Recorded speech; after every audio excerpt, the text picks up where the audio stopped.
उद्योगपती गौतम अदानींनी घेतली शरद पवारांची भेट. गौतम अदानींनी पवारांची सांत्वनपर घेतली भेट.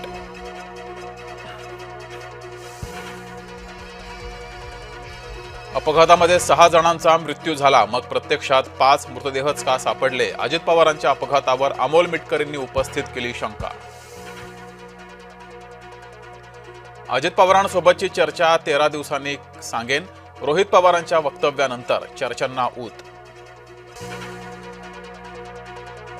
पटेलांची राष्ट्रवादीच्या राष्ट्रीय अध्यक्षपदी नियुक्ती. भाजपाच्या पियुष गोयलांचा दावा, तर तटकरेंनी गोयलांचा दावा फेटाळला. पवारांनी मनात आणलं असतं तर अजितदादा मुख्यमंत्री झाले असते. जे मुख्यमंत्री झाले त्यांच्यापेक्षा दादांचा अनुभव आवाका मोठा. सामनाच्या रोखठोक सदरातून संजय राऊतांचं विश्लेषण. शिवसेनेच्या उमेदवाराची फोडली गाडी. पडळकर समर्थकांनी गाडीची काच फोडली. मोठ्यानं स्पीकर लावल्यानं पडळकरांचे कार्यकर्ते संतप्त.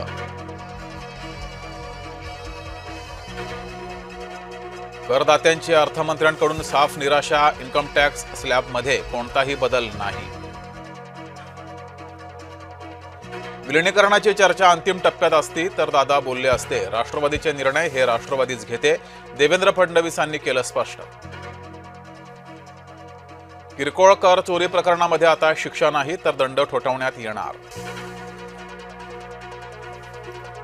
अर्थसंकल्पानंतर शेअर बाजारामध्ये हाहाकार. शेअर बाजारात मोठी घसरण.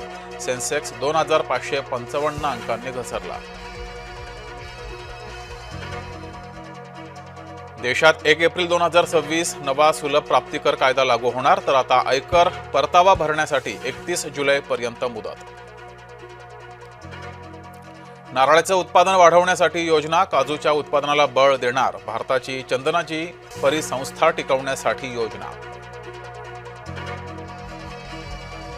नागपूर महापौर पदासाठी भाजपाची नवी रणनीती. महापौर पदासाठी कुणबी चेहरा देण्याचा विचार.